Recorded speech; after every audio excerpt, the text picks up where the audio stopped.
bakunzi ba KOP Karegeya Omar Pano twongeye kubasuhuza tubifuriza impera z'ukwezi kwa munani nziza. Rero twagarutse ku ivuko mu karere ka Gicumbi, nubwo mbona baracyatwika imyotsi ndabona ikizamuka, ariko twageze ahantu aha duhagaze mu murenge wa Nyamiyaga, ariko twitegera uwa Muko na Ruvune imbere. Twitegeye imisozi myiza, Ngange ndahabona, Muhura ndahabona, Kigoma, Mwendo, hakurya ku ikome rya Gahara, mu kabande cya Muhinda. Twaje rero twamanutse Kagamba yose no mu Kiziba, mu Nyinya yose, Kinyami, tuje kureba icyo bita amayogi ya Burimbi, benshi badakunda kuvugaho rumwe, ariko amateka afite uko yavuga.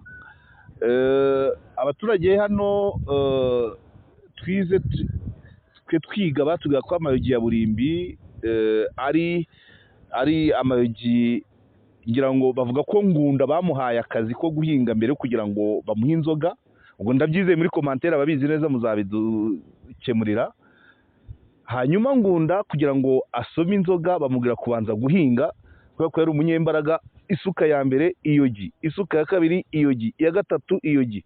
Bavuga ko amayogi ya Burimbi ari ane, uko akurikirana. Iyo uri hejuru nibwo uyabona, udusozi dukurikiranye neza ubona ko ari nk'amayogi. Nkosora n'abana ba kino gihe hari ababyitiranya amayogi n'amayugi.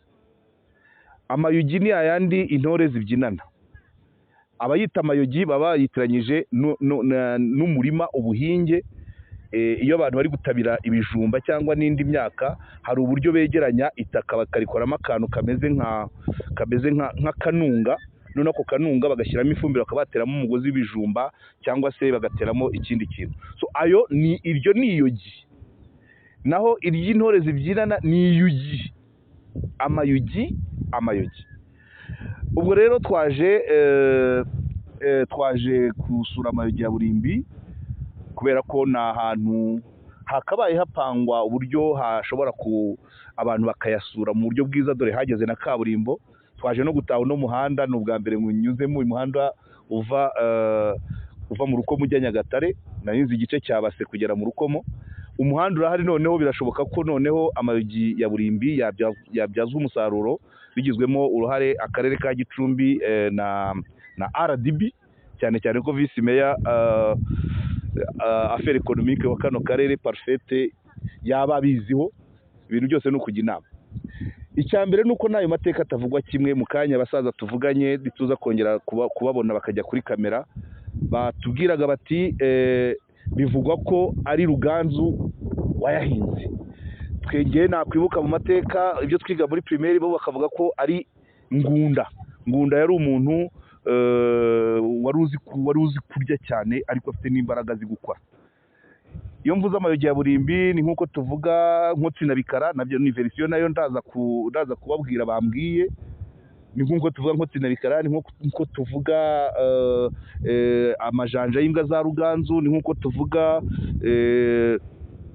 ahantu henshi hagiye haba ahitwa ku cya Ruganzu, ku kirenge cya Ruganzu. Tukavuga mu nzoga za Rubingo, tukavuga umukindo wa Makwaza, tukavuga mu bisi bya Huye.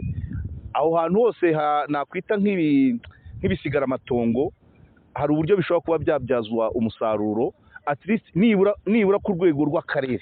Abatuye akarere, abagenda akarere bakamenya ibyo byiza nyaburanga bibumbatiye n'amateka y'aho ako karere kari. So aha rero Burimbi, centre ya Burimbi mubona, centre y'ubucuruzi buringaniye, ariko turizera ko kaburimbo izatuma hatera imbere. Ubundi wari umuhanda w'itaka, habaga ivumbi, hakaba icyondo, tugacamo tuzamuka tujya Muhura, ubundi tujya Nyagahanga.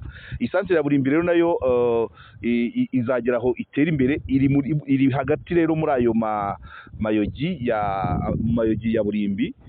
Hamaze kugera umuhanda, birashoboka ko abantu batekereza uburyo aha hantu hamenyekana ku rwego rw'akarere, nibura abagenda hano. Ubwo hari kaburimbo, umuhanda ni mwiza, umuntu akaza, hakaba hari uburyo yazamuka uriya musozi. Nahoze nibaza udusozi dutatu nabonye mu karere ka Nyanza, hagati y'umurenge wa Muhira n'uwa Busoro. mvuga nti utu dusozi dushobora kureba uburyo twabyazwa umusaruro, bambwira ko hari uburyo twashyizwe mu byanya bikomye niko navuga. So naha rero mu karere ka Gicumbi amayogi ya Burimbi ashobora kureba ubundi buryo, hari uburyo yabyazwa umusaruro w'amateka, si umusaruro w'amafaranga gusa, ariko nibura n'abagenda aka karere, abanyeshuri, aba primaire, aba secondaire na kaminuza bakamenya ayo mateka y'akarere ka Gicumbi.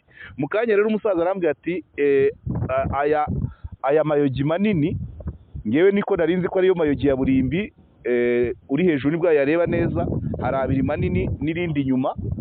Umuturage arambwira ati ahangaha rero, ati aya ngaya abiri ni Nkotsi na Bikara, ati ariya agana Cyamuhinda niyo mayogi ya Burimbi. Nkotsi na Bikara naho murabizi ko namusanze hari ahantu bita Nkotsi na Bikara, nabyo ntibivugwaho rumwe. Abasaza ba hano barambwiye bati ni ahantu abantu barasaniraga, bamwe bahagaze ku gasozi kamwe abandi bahagaze ku kandi. Mpamagaye umuntu w'inshuti yanjye twakoranye muri SOS, arambwira ati Nkotsi na Bikara nyizi Musanze, iyo muri Gicumbi n'ubwa mbere nyumvise, kandi koko nanjye n'ubwa mbere nyumvise. Mubajije ntese bavuga ko bikomoka kuki, bakavuga ngo harimo iriba umwami yavomagaho, bivuze ko ubwaho umwami yajyaga hose bishobora kuba hafite iryo riba. So hakaba udusozi tubiteganye twitwa Nkotsi na Bikara, nabyo bishobora kuba bifitemo ukuri, ariko ntabwo ngewe kuri no saha nabyemeza. Naje nzanywe n'amayogi ya Burimbi, ayo makuru yo kuba utu dusozi ari Nkotsi na Bikara nyamenyeye hano.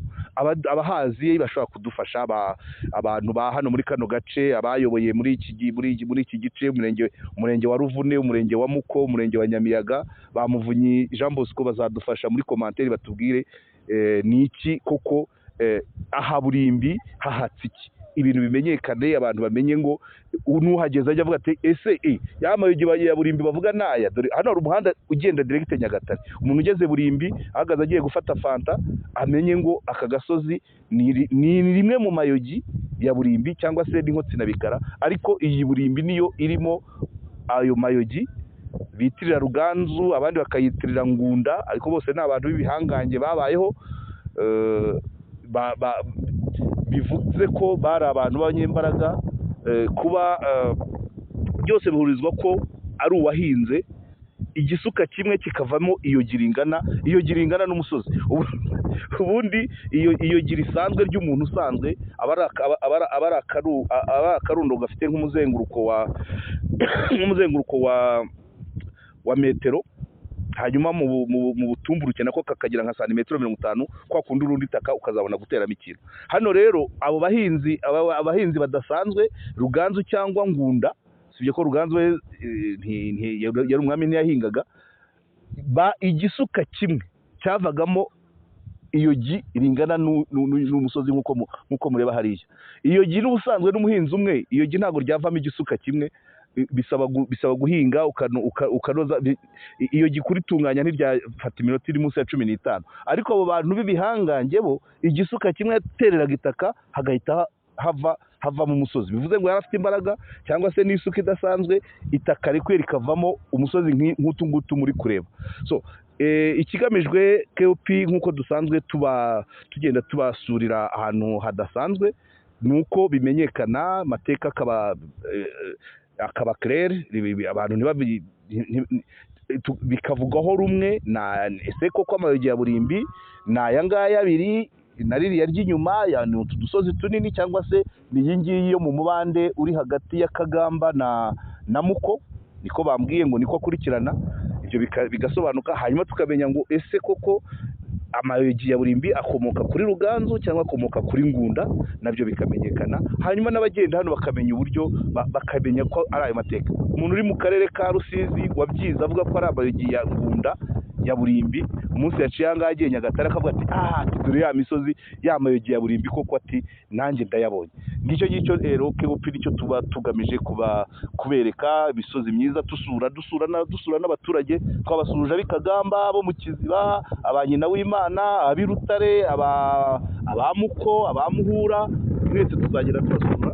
Uyu muhanda nawo uyu munsi turacagashiriza hano i Burimbi, dukomeze imuhura dufate uwa Gasange kuko nabo batubwiye ko ukoze igice cyo kurenga Burimbi ujya fata Nyagahanga, Gatsibo na Ngarama nacyo tuzagikoraho nyuma, aho tuzagenda tukajya kuri rwa urutare rwa Ngarama, naho bavuga ngo aho Ngarama na Saruhara barwaniye n'abantu babo tubasuhuze, aho nabo ubutaha niho tuzagera.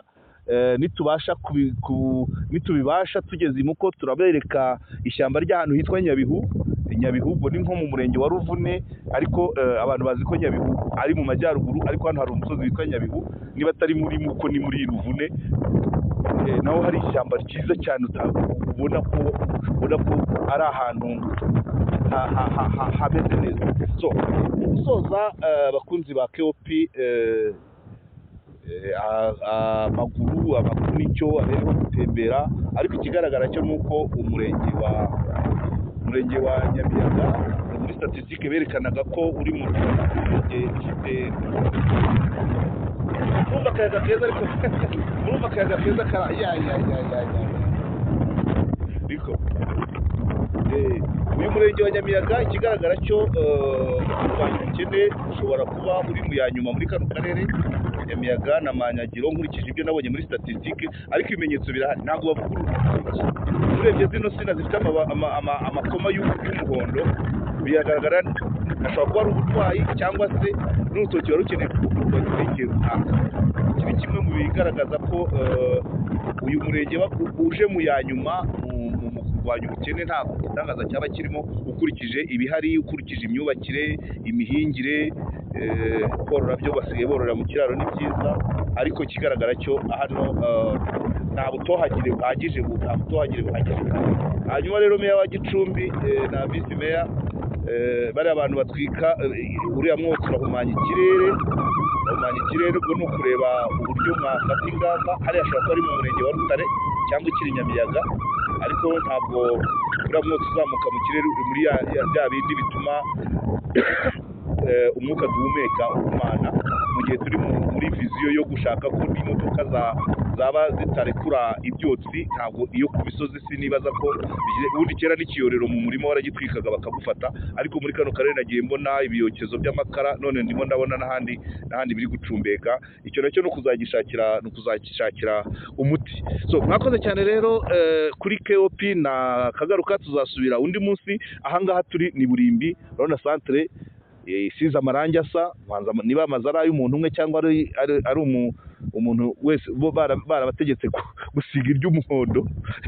Ahangaha ni naho hahoze ivuriro ry'umudogiteri witwaga mwibagirwa vraiment Diocles Mukama Diocles. Iyi centre yahoze afitemo ivuriro, ubu ntabwo nzi aho aherereye, ariko ndabizi ko yakundaga aka ni agace k'iwabo, yari afite ivuriro muri kano gace.